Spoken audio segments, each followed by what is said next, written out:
내가 가지고 있는 성경은 내가 누구인지, 내가 무엇을 가졌는지, 내가 무엇을 할 수 있는지 알려줍니다. 하나님의 말씀을 듣는 이 시간에 나의 마음은 열려 있으며 나는 변화될 것입니다.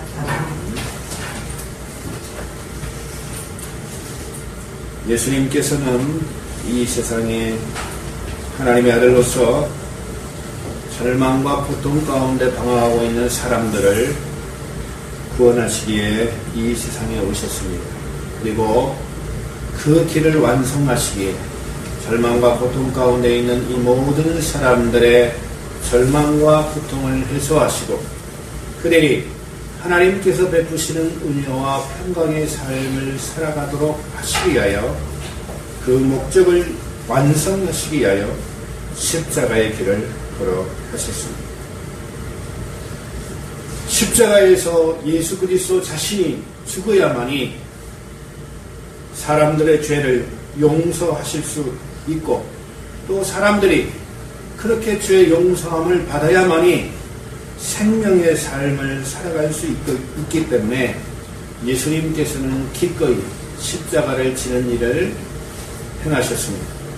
십자가에 지는 일을 부끄러워하지 아니하시고 그 어떤 것으로 인하여서도 대의하지 아니하시고 오직 기쁨과 감사함으로 하나님께서 자신에게 맡기신 사명을 감당하는 심정으로 십자가에 달려 돌아가셨습니다. 예수님의 십자가의 죽음으로 말미암아 이제 사람들은 죄를 용서함 받을 수 있는 길을 열어놓으셨습니다. 누구든지 예수 그리스도를 믿고 나아가면 하나님 앞에서 받은 모든 죄악들을 용서함 받게 됩니다. 본래 인간은 하나님으로부터 출발하였습니다. 하나님께서 인간을 창조하셨고 하나님의 형상과 모양으로 지으셨습니다. 그리고 하나님께서는 인간들이 자기 아들들이 되게 하셨습니다. 그럼에도 불구하고 인간들이 하나님을 거부했고 하나님의 다스림을 받아들이지 않았고 악을 추구하며 살아왔습니다. 이것이 하나님 앞에서의 범죄였습니다. 이 범죄의 모든 것들을 용서함 받고 다시 하나님께서 새로 창조한 본래의 창조의 목적을 이루도록 하시는 일이 뭐냐면 예수 그리스도를 믿는 일입니다. 하나님의 형상과 모양을 회복함으로 하나님께서 원하시는 선을 행하며 사는 길이 예수 그리스도를 믿음으로부터 시작한다라고 하는 것입니다. 그래서 하나님의 자녀가 되어 본래 에덴에서의 관계를 회복하고 하나님과의 교제를 통하여 하나님의 백성으로서의 삶을 살아가도록 하는 것이 예수 그리스도께서 십자가를 지신 목적입니다. 예수님께서는 오늘 십자가를 지는 장면을 오늘 본문은 우리에게 가르쳐 주고 있습니다. 예수님께서 십자가에 못 박히실 때 관리들이 예수님에게 요청하는 말이 있습니다. 예수님을 조롱하면서 하는 말이 있습니다. 만일 그리스도이면 또는 만일 유대인의 왕이면 너를 구원하라 라고 말합니다. 십자가에 못 박고 나서 예수님을 희롱하고 조롱하면서 네가 만일 그리스도이거든, 네가 만일 유대인의 왕이거든 너를 구원하라 이렇게 조롱합니다. 이 질문에 대해서 예수님께서는 아무 저항이나 반응 없이 그대로 십자가에서 죽으십니다. 숨을 거두십니다.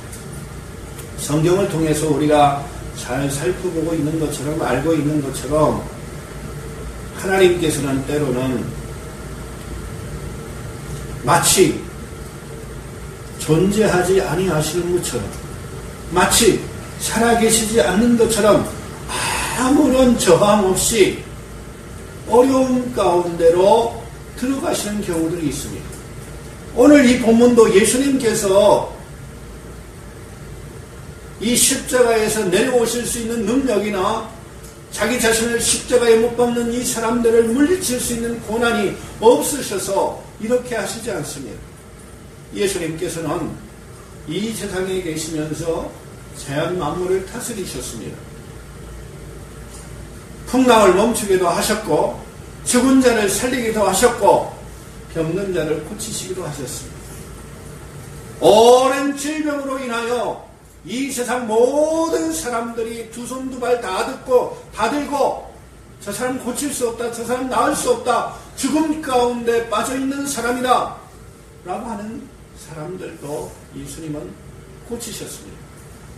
38년 된 병자를 베데스다 연못에서 고쳐주셨고요, 12해를 혈증으로 앓는 여인을 고쳐주셨습니다.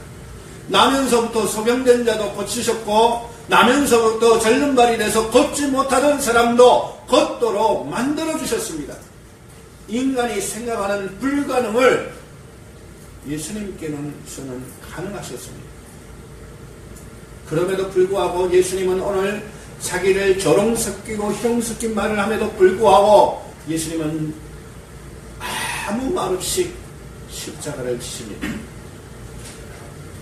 어떤 사람들은 이 말을 읽는 그대로 그냥 표면적인 의미로 살펴보면, 야, 예수 그리스도는 네가 만일 그리스도거든, 네가 만일 유대인의 왕이거든, 너를 구원하라 했으니까 구원하지 못하고 십자가에 죽었으니 그는 그리스도 아니고 그는 유대인의 왕도 아니다, 이렇게 말할지 모릅니다. 겟세마네 동산에서 예수님께서 기도하실 때에 대제사장의 종들이 와서 예수님을 잡으러 왔습니다. 베드로가 그 모습을 보고 분노가 일어나서 칼을 빼어 말고의 귀를 잘랐습니다. 그때 예수님께서 베드로에게 말씀하십니다. 이것까지 참으라 하시며 말고의 귀를 고쳐주셨고, 그러면서 베드로에게 말씀하십니다. 내가 하늘에서 12영 더 되는 천사들을 동원해서 이들을 물리칠 수 없을 줄 알았더냐. 하지만 그렇게 하면 성경이 어떻게 이루어질 것이냐, 이렇게 말씀하셨습니다. 예수님의 능력이 없어서, 힘이 없으셔서 묵묵히 그 십자가에서 죽으신 것이 아닙니다. 하나님의 뜻을 이루시기 위하여, 성경을 이루시기 위하여 예수님께서는 묵묵히 저항 없이 십자가에서 죽으셨습니다. 구약 성경에도 하나님께서 마치 죽어있는 하나님처럼 이스라엘 백성들에게 침묵하시던 때가 있습니다. 적군에게 이스라엘 백성을 패하게 만들기도 하고, 본인 스스로가 적군에게 포로가 되어 여호와의 언약궤가 적군 사이로 들어가기도 합니다. 사람들은 그때 그런 모습을 보고 히브리인의 신 여호와가 주변 국가들의 신보다 저급하고 나약하고 부족하다고 여겼을지 모릅니다. 그러나 하나님께서는 하나님의 뜻을 이루시기 위하여, 하나님의 영광을 이루시기 위하여 일부러 그렇게 때로는 능력도 없고, 때로는 힘도 없고, 때로는 존재감조차도 드러내지 아니하시고 묵묵히 하나님의 일을 해나가시는 것을 볼 수 있습니다. 오늘 예수님도 그렇게 자기의 길을 걸어가십니다. 그런데요, 여기서 이들이 주장하는 말은 예수님께서 공생의 사역을 처음 시작할 때 그를 유혹했던 마귀의 말과 동일합니다. 예수님께서는 공생의 사역을 시작하시면서 광야에 가셔서 40일간 금식하셨습니다. 40일간 금식하시면서 하나님과의 영적인 깊은 교제를 나누셨습니다. 그때 마귀가 예수를 시험하려고 찾아왔습니다. 그러면서 그가 가는 조건이 무엇입니까? 네가 만일 하나님의 아들이거든, 내가 만일 하나님의 아들이거든 이 돌들로 떡덩이가 되게 하라. 내가 만일 하나님의 아들이거든 여기서 뛰어내리라. 그리하면 천사를 동원하여 너를 부축해 주리라. 내가 만일 하나님의 아들이라면, 이 표현에 우리는 속을 때가 많이 있습니다. 마치 내가 그것을 안 들어주면 하나님의 아들이 아닌 것처럼 여겨질 때가 있습니다. 마치 그것을 들어주지 아니하면 내가 유대인의 왕이요 그리스도가 아니고 무너져버리는 그런 모든 것들이 사라져버리는 그런 모습인 것을 볼 수 있습니다. 이 모습을 잘 보여주고 있는 선지자가 있어요. 바로 요나입니다. 요나는 니느웨에 가서 40일 이후에 회개하지 아니하면 이 니느웨 성이 멸망한다고 외쳐댔습니다. 요나의 마음은 외쳐대면서도 내심 저들이 멸망받기를 원했어요.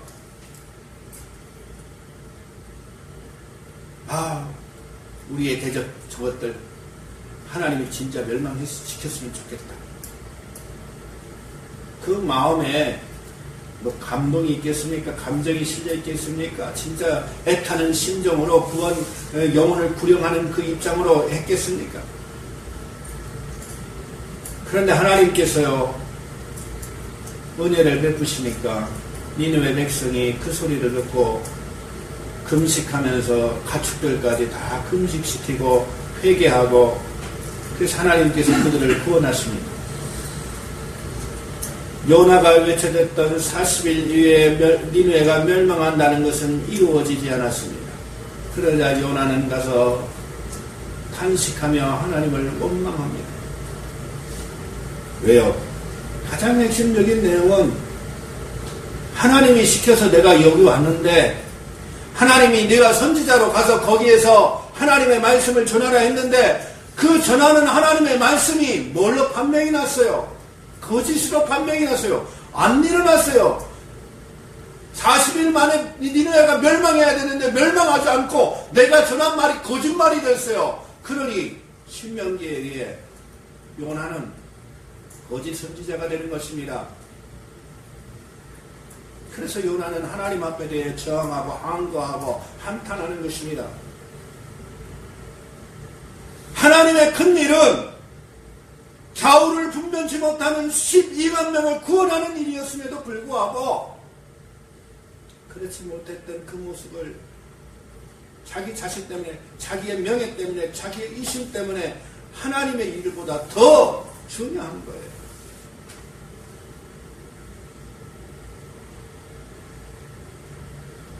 만일 그리스도여든 예수님에게는 이 질문은, 이 조건은, 요구 조건은 굉장히 중요한 거예요.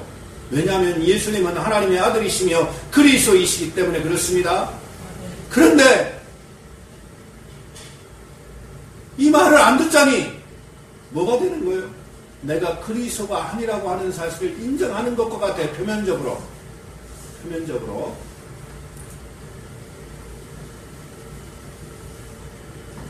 그런데 또 네가 그리스도에다 너를 구원하라 해서 내가 십자가에서 바로 내려가 버리면 하나님의 큰 역사의 틀 속에서 하나님의 역사는 이룰 수 없어요. 그때 되게 압니까? 예수님께서는 자기 자신의 명예보다 더 중요한 것은 하나님께서 이루시는 하나님의 뜻입니다. 때로는 우리도 이 예수님처럼 그럴 필요가 있습니다. 예수님이 자신이 당하는 치욕보다는 인간을 살려 하나님의 백성으로 다시 회귀하도록 만드는 이 일이 더 중요했던 것처럼 우리 그리스도인의 삶도 때로는 나의 명예와 나의 위신이 깎인다 해도 하나님의 뜻을 이루는 일에는 그 일이 우선돼야 되고 그 일이 먼저 돼야 된다고 하는 사실을 기억하기를 바랍니다.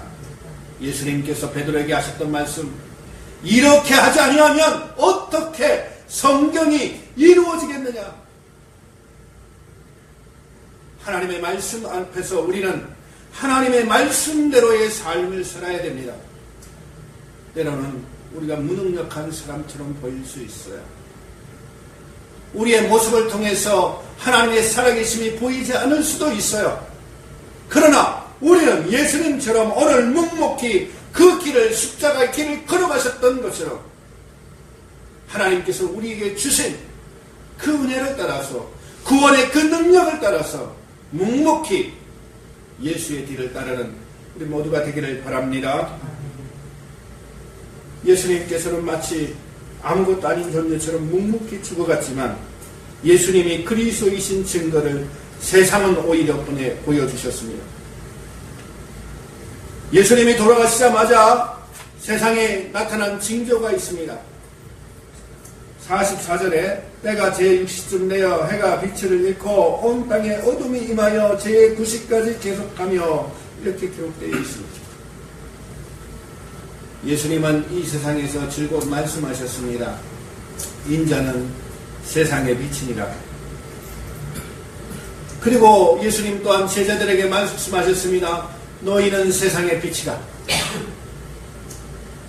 이 말씀은 예수님께서 온 인류의 빛이 되신다는 것입니다. 온 인류가 나아갈 바를 밝히 보여주시고 우리의 길을 인도하시는 빛이시며 인도자 되시며 우리의 모든 더러운 것과 추악한 것, 깨끗한 것과 의와 선과 의를 판가름하는 모든 밝음이 되신다라고 하는 사실입니다. 예수님이 십자가에서 돌아가시자마자 이 세상은 빛을 잃었습니다. 근원적인 빛이신 예수 그리스도를 잃었습니다. 생명의 주인이신 예수 그리스도를 잃었습니다. 인류가 무엇이 옳고 그른지 판별할 수 있는 근원적인 밝음을 잃었습니다. 그러자 하나님께서 지으신 발광체 해도 빛을 잃었습니다. 창세기 1장에 보면 세상의 빛은 첫째 날 창조됩니다. 해와 달과 별과 이 발광체들은 넷째 날 창조됩니다. 요한복음 1장은 예수께서 세상의 빛이심을 분명하게 우리에게 가르쳐 주고 있습니다. 온 인류의 빛이신 예수 그리스도께서 죽음을 맞이하시자 그 빛을 통하여 세상 가운데 빛을 비추었던 발광체들이 빛을 잃어버리는 것입니다. 깜깜함이 오는 것입니다. 예수 그리스도가 없으면 온 인류가 깜깜한 겁니다. 이 세상은 다 깜깜한 것입니다. 왜요? 선과 악의 구분이 사라지기 때문에 그렇습니다. 예수 그리스도가 이 땅에 계실 때에, 이 땅에서 예수 그리스도의 생명이 피어날 때에, 예수 그리스도의 말씀이 살아 움직일 때에 이 땅에 선과 악의 분리가 일어나는 것입니다. 그래서 예수 그리스도는 이 땅에 빛이신 것입니다. 세상은 예수 그리스도가 메시아 되신 증거를 이렇게 보여주셨습니다. 뿐만 아니라 성소의 휘장이 한가운데 찢어지게 되었습니다. 우리가 지난 시간에 살펴본 것처럼 요한복음 2장에는 성전을 통하여 예수님께서 성전된 자기 육체를 가리켜 말씀하신 것임을 살펴보았었습니다. 참된 성전은 예수 그리스도이십니다. 이 땅에 있는 건물들은 성전이 아닙니다. 그것은 우리가 하나님을 예배하는 장소로 사용하는 것이고 예배의 처소로 사용하는 것입니다. 그래서 개혁교회는 그것을 교회라고 얘기하지 않고 예배당, 교회당, 건물이라고 얘기합니다. 그 건물은 물론 다른 곳과는 구별되어 있습니다. 왜냐하면 그곳은 우리가 하나님 앞에 기도하는 장소요, 우리가 하나님 앞에 예배하는 장소이며 우리가 하나님의 말씀을 배우는 장소이기 때문에 다른 일반적인 장소와는 조금 구별되어 있습니다. 그러나 그것이 성전은 아닙니다. 오직 성전은 예수 그리스도 한 분이신 줄 믿으시기를 바랍니다. 구약 성경에 나타난 성전의 모든 것, 하나님께서 속죄소를 지으시고 내가 거기서 너희의 죄를 용서하고 내가 거기서 너희를 만나고 내가 거기서 너희가 나아갈 바를 가르치시는 것, 그것은 예수 그리스도를 통하여 이루어지는 것을 믿으시기를 바랍니다. 예수 그리스도를 통하여 우리의 속죄가 이루어지고 예수 그리스도를 통하여 우리가 하나님을 만날 수 있으며 예수 그리스도의 말씀을 그리스도를 통하여 배우는 것입니다. 그런데 성전된 예수 그리스도께서 십자가에서 죽으셨습니다. 부활하시기 전까지 그 존재 자체가 사라지셨습니다.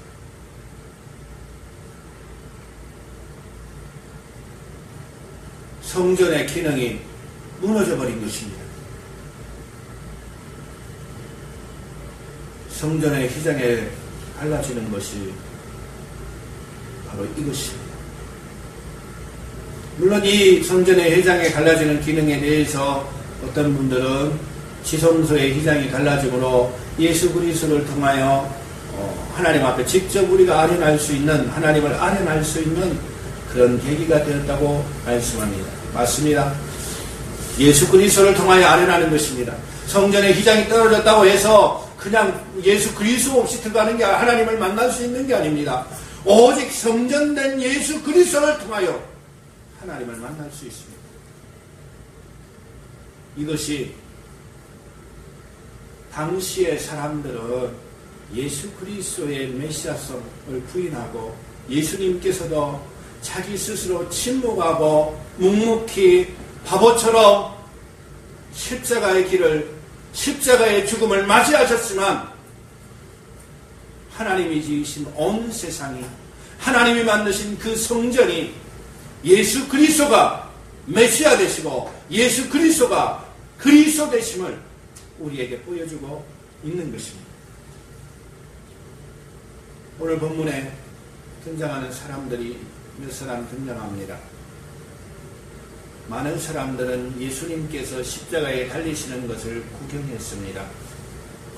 아마 이 구경꾼 중에는 디아스포라 유대인들 중에서 순례계획의 유월절에 순례를 왔기 때문에 처음 예수님의 몸을 만나본 사람들도 있을 거예요. 마치 구레네 시몬처럼.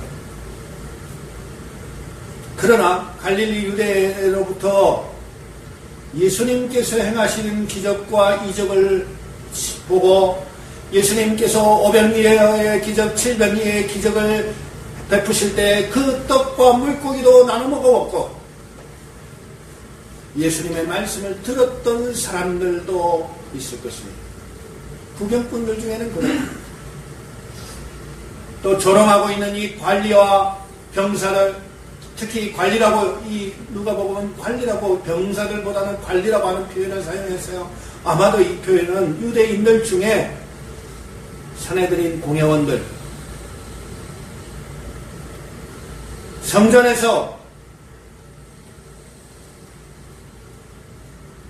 자기 업으로 삼고 있는 사람들, 이 사람들을 의미할 것입니다. 이 사람들은 예수를 비난하고 희롱했습니다. 그런데요, 또 다른 부류는 달린 행악자 중 한 사람과 백부장입니다. 이들은 예수 그리스도를 인정하는 사람입니다. 달린 행악자 중 한 사람은 그가 행한 것 중에 옳지 않은 것이 하나도 없다. 그는 오로지 선만 행하였다. 라고 말하고 있습니다. 그리고 자기의 영혼을 예수 그리스도께 의탁 했습니다. 백부장도 나중에 이 상황을 다 지켜보고 있어야 되니까 사형 집행관으로서 다 지켜보고 그가 백부장이 그 고백을 합니다. 하나님께 영광을 돌려 이르되 이 사람은 정녕 의인이었도다. 이 사람은 정말 선한 사람이었다. 이 사람은 정말 하나님의 아들이었다. 고백하고 있는 것을 볼 수 있습니다. 우리는 어떤 사람이 되어야 될까요? 여기 앉아있는 여러분은 어떤 사람입니까? 갈릴레에서부터 떡도 얻어먹었고 기적도 보았고 하나님의 말씀도 들었음에도 불구하고 여전히 예수 그리스도를 믿지 않고 구경하는 사람들입니까? 아마 이 사람들은 오늘날 교회 안에도 많이 있을 수도 있을 거예요.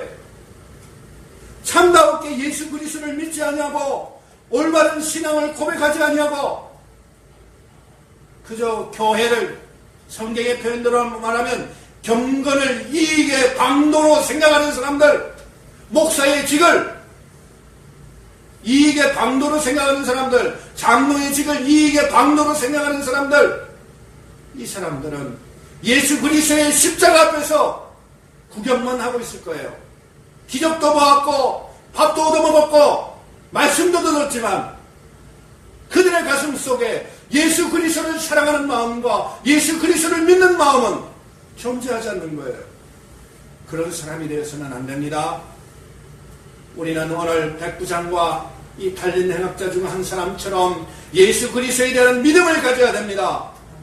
예수님이 나의 죄를 용서하시고 나의 구원자가 되시며 나의 하나님이 되시며 나의 생명의 주인이 되심을 인정하고 예수님께 나의 생명을 의탁하는 이 행악자 중 한 사람처럼 여러분의 인생을 주님께 의탁하기를 바랍니다.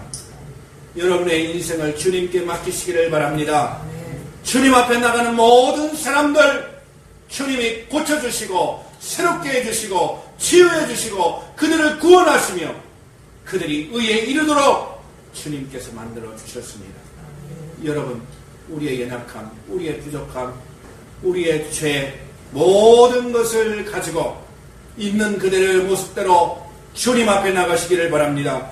주님이 우리를 고치시고 싸매시고 치유해 주시고 십자가에서 죽기까지 우리를 사랑하셨기 때문에 우리의 모든 것들을 회복시키시고 하나님의 자녀로서 우리를 만들어 주실 것입니다. 기도하겠습니다. 자비하신 하나님 우리 아버지, 은혜와